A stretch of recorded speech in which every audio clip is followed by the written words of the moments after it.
محترم حاضرین جمعہ، دینی و ملی اسلامی ساتھیوں،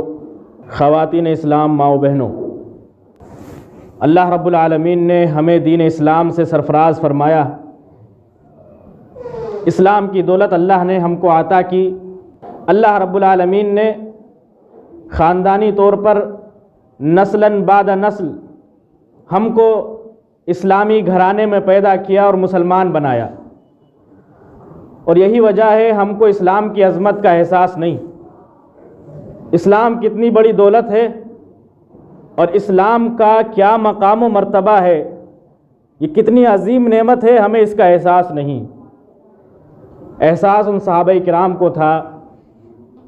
جنہوں نے اس اسلام کی خاطر ہر طرح کی قربانیاں جھیلی ہیں، جنہوں نے اسلام کی خاطر ذلیل و رسوا ہونا گوارا کیا تھا، جنہوں نے اسلام کی خاطر اپنوں سے چھوٹوں بچوں سے بے حقیقت بے حیثیت لوگوں سے بھی پٹنا گوارا کیا تھا، جنہوں نے اسلام کی خاطر زخموں کو جھیلنا گوارا کیا، یہاں تک کہ اپنے وطن عزیز کو چھوڑنا تک گوارا کیا۔ یہی وہ لوگ تھے کہ جب ان کے سامنے تمام دنیا کی پیشکش رکھی جاتی، ایک بادشاہ ان کے قدموں میں اپنا تاج رکھ دیتا کہ تم ہماری سلطنت کے مالک بن جاؤ اور اسلام کو چھوڑ دو، یہ اس تاج کو بھی ٹھکرا دیتے تھے صرف اسلام کی خاطر، کیونکہ انہوں نے اسلام کو سمجھا تھا اور محنت و مشقت سے حاصل کیا تھا۔ گھر بیٹھے بٹھائے آرام دائق بستروں میں بیٹھ کر کے اچھے خوشحال پریوار میں رہ کر کے اسلام ان کو نہیں مل گیا تھا۔ انہوں نے اپنا آرام چھوڑا، اپنی مال و دولت کو چھوڑا، اپنی ثروت کو چھوڑا، اپنی جائیداد کو چھوڑا، یہاں تک کہ دوست و احباب کو بھی چھوڑ دیا، ماں باپ تک کو چھوڑ دیا۔ تو ان کے دل میں احساس تھا کہ اسلام کیا چیز ہے اور اس کو کس طرح سے سنبھال کر رکھنا ہے۔ اپنی جان سے زیادہ عزیز رکھتے تھے اسلام کو، کہ ہماری جان چلی جائے، ہم کو مار دیا جائے، یہ گوارا ہے لیکن اسلام ہاتھ سے نہ چھوٹ پائے۔ لیکن آج کا مسلمانوں کی غفلت کی حالت کہ اسلام کو کوئی حیثیت ہی نہیں دیتے، اسلام کا کوئی مقام و مرتبہ ہی نہیں سمجھتے۔ آج کے مسلمان کی اسلام سے صرف اتنی رواداری ہے اور اتنا تعلق ہے کہ وہ صرف کاغذی طور پر مسلمان ہے۔ ایک کھانا ہوتا ہے جس میں انسان کو اپنا ریلیجن اور دھرم بتانا ہوتا ہے، جب وہ بھرا جاتا ہے تو اس میں اسلام لکھ دیا جاتا ہے، اس سے بڑھ کر اس کی زندگی میں اسلام کی اور کوئی حیثیت نہیں۔ کاغذی اور نامی طور پر اسلام کا وہ ماننے والا ہے، پیروکار ہے، مسلمان ہے، لیکن در حقیقت اسلام سے آج کے مسلمان کا کوئی سروکار نہیں، کوئی تعلق نہیں۔ اس کی نہ دنیاوی زندگی، نہ عبادت والی زندگی، کوئی بھی زندگی معاشی ہو، سماجی ہو یا عبادت سے جڑی ہوئی زندگیاں ہوں، ساری کی ساری غیر اسلامی ہے، غیر اخلاقی ہے۔ یہ سب کیوں ہے؟ کیونکہ ہم نے اسلام کی عظمت کو نہیں سمجھا۔ ہم نے سمجھا ہی نہیں کہ اسلام کتنا عظیم ہے اور اس کی نعمت کتنی عظیم ہے۔ اسی لیے اسلام نے قانون بنایا کہ اگر کوئی انسان مسلمان ہو جائے تو اس کو واپس سے دوسرا دھرم اپنانے کی اجازت نہیں ہے۔ اگر کوئی شخص مسلمان ہو گیا ہے تو وہ دوبارہ سے ایک کافر نہیں ہو سکتا۔ اگر کوئی انسان کافر ہو جائے دوبارہ سے تو اس کی سزا، اگر اسلامی حکومت اور اسلامی قانون نافذ ہے تو قتل کر دینا ہے۔ اس کی سب اپنی وجوہات ہے، اپنی حکمت ہے کہ کوئی اگر شخص اپنی قوم سے، اپنے ملک سے غداری کرتا ہے، نیشنلٹی اس ملک کی لے رکھی ہے لیکن دوسرے ملک کے ساتھ وفاداری دکھاتا ہے تو اس کو بھی اسی طرح کی سزائیں دی جاتی۔ تو یہ بھی ایک اسلام کا قانون ہے۔ اگر کوئی شخص کافر ہے تو اسلام اس کو قتل کرنے کا حکم نہیں دیتا، لیکن مسلمان ہونے کے بعد اگر دوبارہ سے کافر ہو جاتا ہے تو اسلامی قانون کے لحاظ سے وہ انسان زندہ رہنے لائق نہیں ہے، کیونکہ اس نے اسلام کی عظمت کو داغدار کیا ہے، دوسرے لوگوں کے دلوں میں یہ بھرم بٹھایا ہے کہ میں اسلام کو دیکھ کر کے آ رہا ہوں اور اسلام کوئی اچھا مذہب نہیں ہے، دوسرے لوگ جو اسلام قبول کرنا چاہیں گے، جن کے دل میں تڑپ ہوگی کہ وہ مسلمان ہو جائیں، تو وہ اس دوبارہ مرتد ہوئے انسان کو دیکھ کر کے اسلام سے پیچھے ہٹ جائیں گے۔ اسلام کی شخصیت اور اسلام کا جو وقار ہے وہ مجروح ہوگا، وہ خراب ہوگا، اسلام کا نام خراب ہوگا۔ تو اسلام کی عظمت کو باقی رکھنے کے لیے اس طرح کے سخت قانون بنائے گئے۔ لیکن مسلمان، آج کا مسلمان، اور خاص کر کے ہمارے سماج کی لڑکیاں، مسلمان لڑکیاں آئے دن دھڑا دھڑ غیر مسلموں کے ساتھ فرار ہو کر کے ان کا مذہب اپنانے پر تلی ہوئی ہے۔ اگر ڈیٹا اور ریکارڈز کی بات کی جائے تو ریکارڈز لاکھوں کی تعداد میں ہیں۔ آئے دن اگر ہمیں خبر مل رہی ہے، اگر کوئی خبر ہم تک پہنچ جاتی ہے تو اس کا مطلب ایک دو واقعات نہیں ہیں، بلکہ لاکھوں میں وہ واقعات ہو رہے ہیں، لاکھوں کی تعداد میں وہ واقعات ہو رہے ہیں، اور جو ہمارے سامنے آتا ہے وہ 1% بھی نہیں ہے، اس کا 1% حصہ بھی نہیں ہے۔ جبکہ میڈیا کے اندر بہت پہلے کئی ساری ایسی خبریں آتی تھی جس میں آئے دن لڑکیاں رو رو کر کے اپنا مقدمہ پیش کرتی تھی کہ ہم مسلمان تھے، لیکن ایک غیر اسلامی شخص سے، ہندو شخص سے یا کسی بھی دوسرے دھرم والے شخص سے ہم نے شادی کی اور اس نے چند دن ہمیں رکھ کر کے چھوڑ دیا۔ کئی ایسی خبریں ہیں، لیکن اس کے باوجود بھی ہمارے سماج کے اندر تعداد گھٹنے کا نام نہیں لے رہی ہے۔ مسلمان کو اسلام کی جب عظمت نہیں سکھائی جائے گی، جب وہ اپنے بچوں کو ہم اسلام کی تعلیم نہیں دیں گے، ان کو دین سے دور رکھیں گے، دین کے نام پر، اسلام کے نام پر صرف ایک نام چپکا دیا جائے گا، نام چسپا کر دیا جائے گا، تو پھر حالات یہ کیا اس سے بھی زیادہ بدتر ہونے والے ہیں۔ اس وقت پھر مسلمان سے غیر مسلم ہونا کوئی بڑا مسئلہ نہیں سمجھا جائے گا۔ جب حالات ایسے ہو جائیں گے تو پھر اسلام اور غیر اسلام میں کوئی فرق نہیں رکھا جائے گا۔ اور یہ ساری کی ساری چیزیں ایک دم سے نہیں ہو گئی ہیں، یہ ساری کی ساری چیزیں اچانک سے نہیں ہونے لگی ہیں کہ اچانک سے قانون پلٹا، ہوا پلٹی، موسم بدلا اور دڑا دڑ مسلم لڑکیاں غیر مسلم ہونے لگی اور مفرور ہونے لگی، بھاگنے لگی۔ یہ اچانک سے نہیں ہوتا ہے، ان سب کا ایک پروسیس ہوتا ہے، اللہ کا نظام ہے، ایک پروسیس کے ذریعے سے ساری چیزیں ہوتی ہیں، معجزاتی طور پر کچھ نہیں ہوتا ہے۔ پروسیس یہ تھا کہ ہم نے اپنے گھر میں دینی تعلیم کا رواج نہیں رکھا۔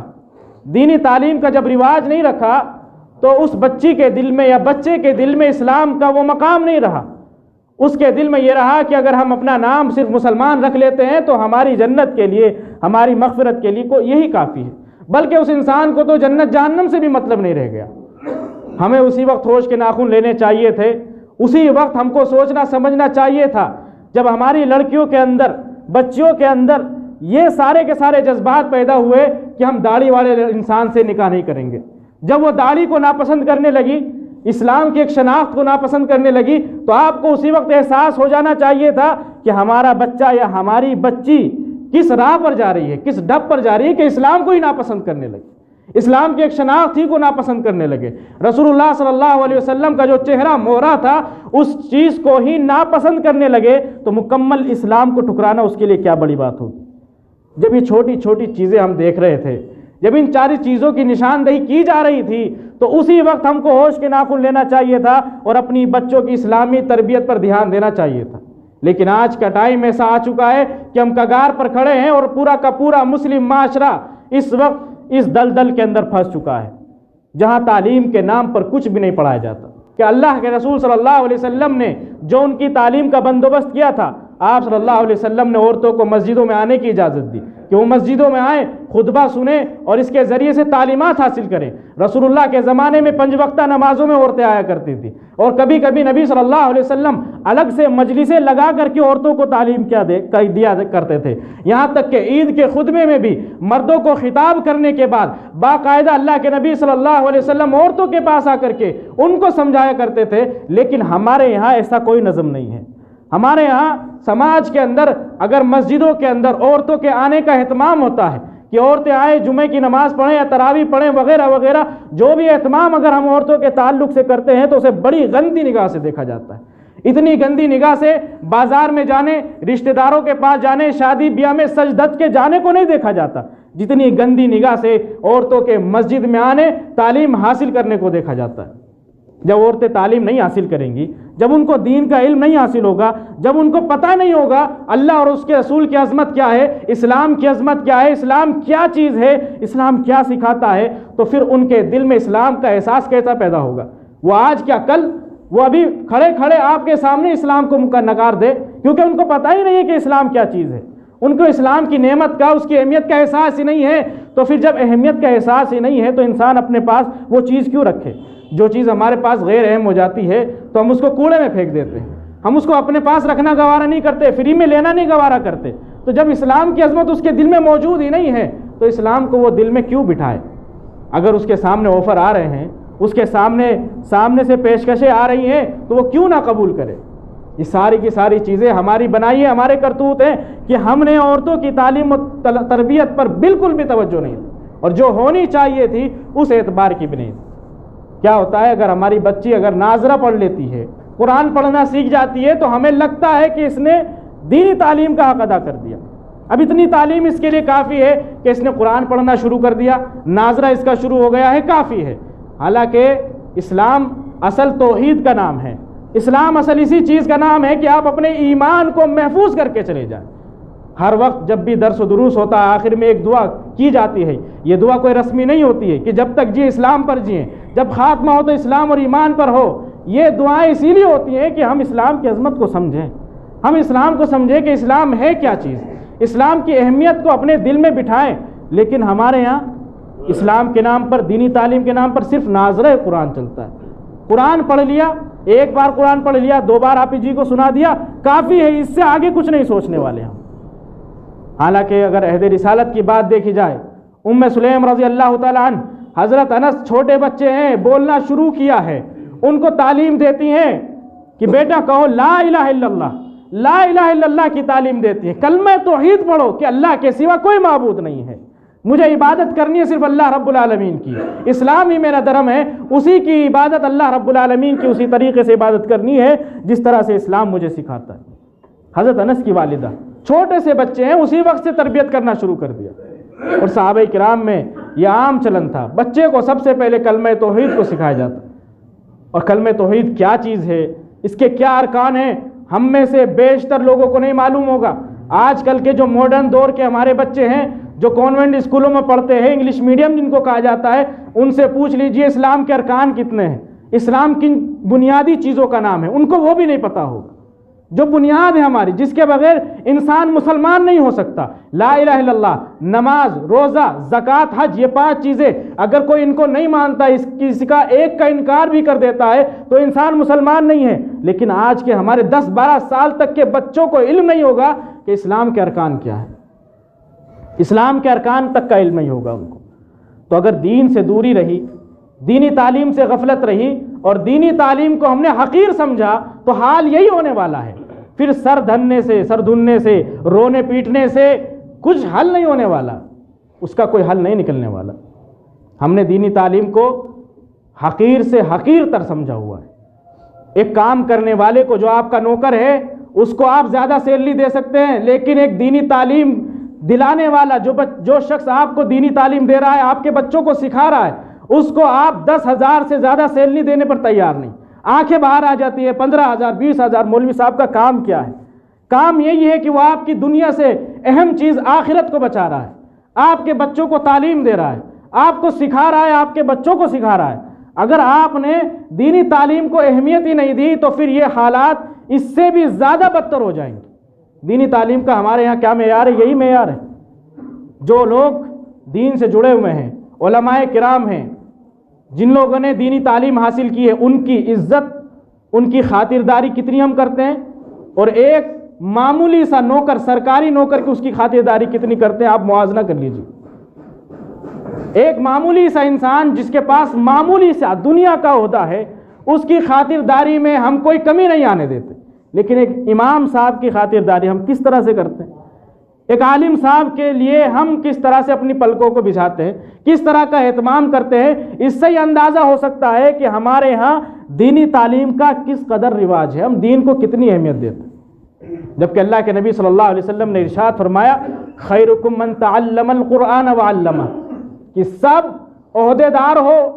چاہے بڑا بزنس مین ہو، کوئی بھی ہو سماج اور معاشرے کا، سیاسی آدمی ہو، کوئی بھی ہو، ان سب میں سب سے بہتر وہ ہے جو قرآن کو سیکھے اور اس کو سکھائے۔ سب سے بہتر انسان ہے وہ جو قرآن کو سیکھنے والا اور قرآن کو سکھانے والا ہے۔ لیکن ہم اس بہتری کی طرف جانے کو تیار نہیں ہیں۔ ہمارے بچوں کی ٹیوشن کی فیسیں کتنی ہو جاتی، میتھ پڑھانے والے کو ہم کتنا دے دیتے، انگلش پڑھانے والے کو کتنا دیتے، جتنا بولتا ہے وہ اس کو اتنا دینے کو تیار ہے، لیکن امام صاحب کو 150 روپے دینے میں بھی ہماری جان نکل جاتی ہے۔ حالانکہ یہ سب سے بہتر تعلیم ہے، سب سے اچھی تعلیم ہے، اس سے بہتر دنیا میں کوئی تعلیم نہیں ہے، اور اس سے بہتر انسان کوئی نہیں ہو سکتا جو یہ تعلیم حاصل کرے اور یہ جو تعلیم دینے والا ہو۔ ان سے بہتر کوئی انسان ہو ہی نہیں سکتا۔ پھر بھی ہمارے ہاں اس کی کوئی اہمیت ہی نہیں۔ اگر اہمیت نہیں رہے گی، ہماری اولاد کے دل میں اسلام کی کوئی بھی عظمت نہیں بیٹھ سکتی۔ پھر لڑکیاں آج ایک بھاگی ہے، کل ہزاروں میں بھاگیں گی، ہر مہینے بھاگیں گی، ہر دن بھاگیں گی، اور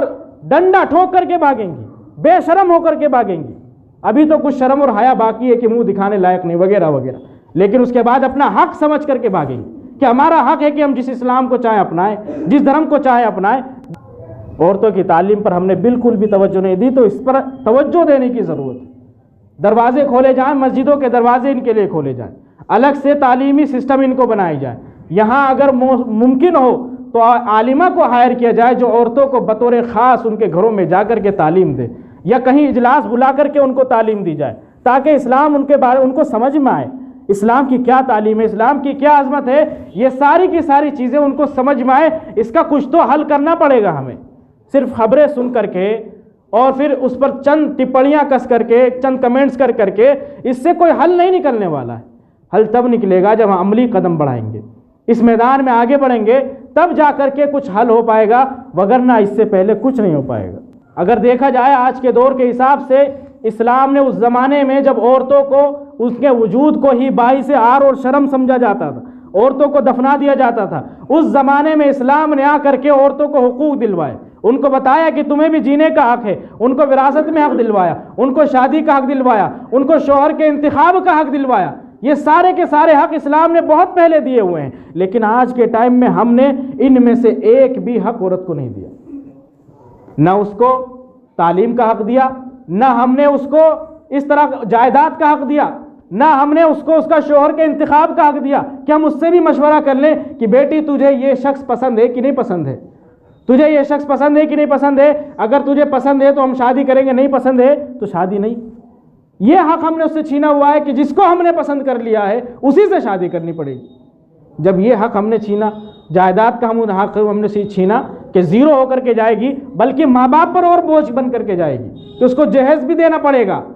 تو عورتیں ایسی بھی عورتیں ہیں جو اپنے مرنے کی دعائیں مانگتی ہیں، جو یہ دعائیں کرتی ہیں، افسوس کرتی ہے کہ ہم عورت ذات کیوں بنے، ہم عورت ذات کیوں بن گئے۔ جب حالات ایسی ہو جائیں گے تو جب ان کو تھوڑی سی توجہ ملے گی کسی دوسرے شخص کی طرف سے، باہری انسان کی طرف سے، ان کو تھوڑی بہت توجہ جب ملے گی تو وہ بطور خاص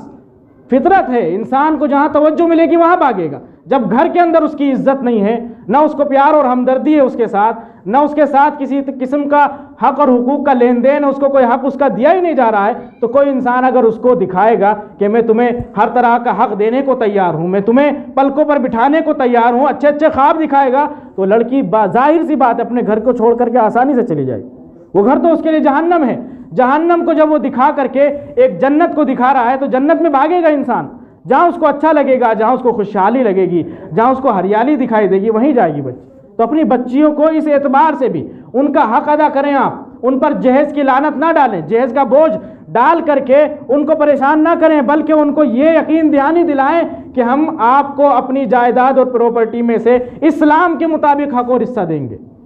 وراثت میں مکمل طور سے آپ کی حصہ داری رہے گی، جو اسلامی لحاظ سے حق اور حصہ ہے وہ ملے گا۔ ان کی تعلیم پر توجہ دیں اور ان کو یہ حق بھی دیں کہ اگر ان کو کوئی شخص ناپسند ہے تو انکار کر سکے، ان کو یہ حق بھی دیں اگر کوئی پسند ہے تو اگر اسلامی لحاظ سے وہ لڑکا ٹھیک ہے تو آپ اس کی شادی اس سے کرائیں۔ یہ مہنگی شادیاں اور رسم و رواج والی شادیاں، ذات برادریوں کے چکر میں پھنس کر کے ہم نے اس وجہ سے اتنے زیادہ نقصان کر لیے ہیں کہ آگ یہاں تک آ پہنچی ہے، آگ یہاں تک آ پہنچی ہے، حالات یہاں تک آ گئے کہ غیر مسلموں سے شادی کرنے کے لیے تیار ہے۔ کورٹ میرج میں کوئی پیسہ نہیں لگتا، لیکن اگر رسم و ریاض کے حساب سے، خاندانی لحاظ سے، ماں باپ کی رضامندی کے لحاظ سے شادی کریں گے، 10-15 لاکھ ماں باپ کے اوپر بوجھ، اور ماں باپ کی ٹینشنیں الگ، لوگوں کی کہا سنی الگ، یہ ساری کی ساری چیزوں سے پلہ چھڑا کر کے فری میں شادی ہو جاتی ہے۔ تو انسان کو جہاں سہولت لگے گی وہیں بھاگے گا۔ تو یہ سارا کا سارا ہمارے سماج کا کیا دھرا ہے، اس پر کسی دوسرے انسان کا کوئی زور نہیں ہے، کوئی دوسرا انسان آ کر کے ہمیں نہیں ورگلا گیا ہے، وہ کامیاب بھی اسی وجہ سے ہوئے کہ ہمارے اندر کمیاں ہیں، ہم نے اپنے آپ کو اس قابل نہیں بنایا کہ ہماری بچی محفوظ رہے۔ اسلام نے ان کو حکم دیا وَقَرْنَ فِي بُيُوتِكُنَّ وَلَا تَبَرُّجْنَ تَبَرُّجَ الْجَاهِلِيَّةِ الْأُولَىٰ، کہ اپنے گھر میں ٹھہری رہو، اور باہر نکلو تو بن سور کے نہ نکلو۔ لیکن ہمارے آج کی عورتوں کا کیا حال ہے، گھر میں رہیں گی تو بالکل غریب اور فقیر کی طرح، لیکن جب باہر جائیں گی تو ہر طرح کا فیشن کرنا ہے۔ جو تعلیم اسلام نے دی ہے اس تعلیم کو چھوڑ کر کے اس کے برعکس جو تعلیم اپنائی جائے گی تو ان کے نتیجے یہی حال نکلیں گے۔ مخلوط تعلیم کا نظام ہم نے اپنی بچیوں کو پڑھایا، بہت اچھی بات ہے، اسلام تعلیم سے نہیں روکتا، ہر انسان کے لیے تعلیم ضروری ہے، لڑکوں کے لیے بھی لڑکی کے لیے بھی، لیکن لڑکیوں کے لیے ہمیں ایکسٹرا احتیاط کرنا ضروری ہے۔ ایسے اسکول میں اس کا داخلہ کرایا جائے جہاں صرف لڑکیاں موجود ہوں، لڑکے اور لڑکیاں اکٹھے نہ بیٹھتے ہوں، اور ایسی جگہ پر چھوڑ کر کے بھی خود آئیں، اپنی حفاظت سے لائیں، اپنی حفاظت سے لے کر کے جائیں۔ مخلوط تعلیم کا جب نظام پیدا ہوا تو لڑکے اور لڑکیوں کا میل جول بالکل آسان ہو گیا، پھر کیا ہندو کیا مسلمان، سب سے میل جول شروع ہوا، جس سے دل لگی ہو گئی اس کے ساتھ فرار ہو گئے۔ یہ واقعہ صرف غیر مسلموں کے ساتھ نہیں، مسلموں کے ساتھ بھی ہیں۔ تو ہمیں ہر طرح سے دیکھنا چاہیے کہ کمیاں کہاں رہ گئی ہیں۔ تو مخلوط تعلیم کا نظام، اس کے بعد ایجوکیشن جو سسٹم ہمارا ہے، نئی تعلیم جو آ رہی ہے، سیکولر تعلیم، کہ جہاں دھرم کو بالکل ہی ختم کر دیا گیا، کہ دھرم کا کوئی حصہ ہی نہیں ہے، آپ سائنٹسٹ بنو، سائنس کے لحاظ سے آپ دیکھو دنیا کو، دھرم کا کوئی حصہ ہی نہیں ہے دنیا کو سوچنے کے سلسلے میں۔ اس طرح کی تعلیم دے کر کے، اس طرح کے کلچر کو دکھا کر کے، مغربی تہذیب کو دکھا کر کے ہمارے بچوں کے ذہن سازی کی گئی۔ یہ بچپن سے شروع ہو جاتا ہے، یہ سب کا سب دھیرے دھیرے ہوتا ہے، گٹی پلائی جاتی ہے، اس کے بعد جا کر کے نتیجہ سامنے آتا ہے۔ جو بچے انگلش میڈیم اسکولوں میں پڑھتے ہیں ان کا ذہن ایسا ہو جاتا ہے کہ وہ دھرم کو کچھ سمجھتے ہی نہیں ہیں،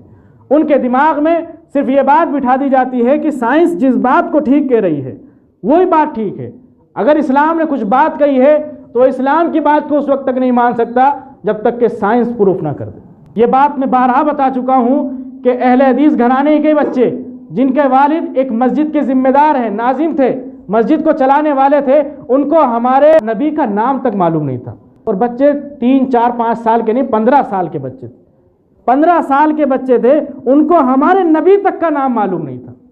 نبی کی بیویاں کون تھی، اسلام کیسے شروع ہوا، ہجرت کا کیا مطلب ہے، ہجرت کیوں ہوئی، کس طرح سے مسلمانوں نے 13 سال تک مکہ میں سزائیں کاٹی ہیں، پھر ان واقعات کا ان سے کیا لینا دینا، ان کو کیا پتا ہوگا ان واقعات کے بارے میں کہ اسلام کیسے پھلا پھولا، اسلام نے کس طرح سے محنت و مشقت کی، حضرت بلال کو کیسی کیسی سزائیں جھیلنی پڑی، حضرت عثمان کو کیسی سزائیں جھیلنی پڑی، حضرت صہیب رومی کو کس طرح کی سزائیں جھیلنی پڑی، پھر اس بات کا، ان واقعات کا تو ان کو بالکل بھی خبر نہیں ہوگی، جب ان کو پتہ ہی نہیں کہ محمد صلی اللہ علیہ وسلم کون ہے، ہمارے رسول کون ہے، ان بچوں کو یہ معلوم نہیں۔ اور یہ بات میں کسی سے سن کر نہیں کہہ رہا ہوں، میرے سامنے آتے تھے وہ بچے، ان سے میرا میل جول تھا، اس کو دیکھ کر کے ہم اندازہ لگا سکتے ہیں کہ ہمارا تعلیمی معیار کیا ہے۔ جب لڑکوں کو، جو لڑکے باہر نکلتے ہیں، خطبات میں شریک ہو جاتے ہیں، مسجدوں میں آ جاتے ہیں، ان کا یہ حال ہے، تو ہماری گھر کی عورتوں کا کیا حال ہوگا جن کے لیے ہم نے مسجدوں کے دروازوں کو بند کیا ہوا ہے، جن کے لیے تعلیم و تعلم کا کوئی نظم و نسق ہی نہیں ہے۔ تو حاضرین گرامی، اپنے گھر کو دیندار بنائیں، دینی ماحول پیدا کریں، اور باپردہ باحجاب اپنے بچوں کو بنائیں، اور موبائل کا جو فتنہ ہے اس سے اپنے بچوں کو دور رکھیں۔ کہنے والے کہتے تھے کہ جس گھر میں موبائل ہو پھر اس گھر کی دیواروں کو اونچا کرنے سے کوئی فائدہ نہیں ہے، کیونکہ جس کو آپ کے گھر تک پہنچنا ہے وہ اس موبائل کے ذریعے سے پہنچ جائے گا۔ دیوار اونچی کر کے آپ روکنا چاہیں گے اور پھر موبائل بھی دیں گے تو پھر ایسے کچھ فتنہ نہیں رکنے والا ہے۔ اور یہ بھی کہا جاتا تھا کہ اپنی لڑکیوں کو سونے کا نوالا کھلاؤ لیکن ان پر دشمن کی نگاہ رکھو۔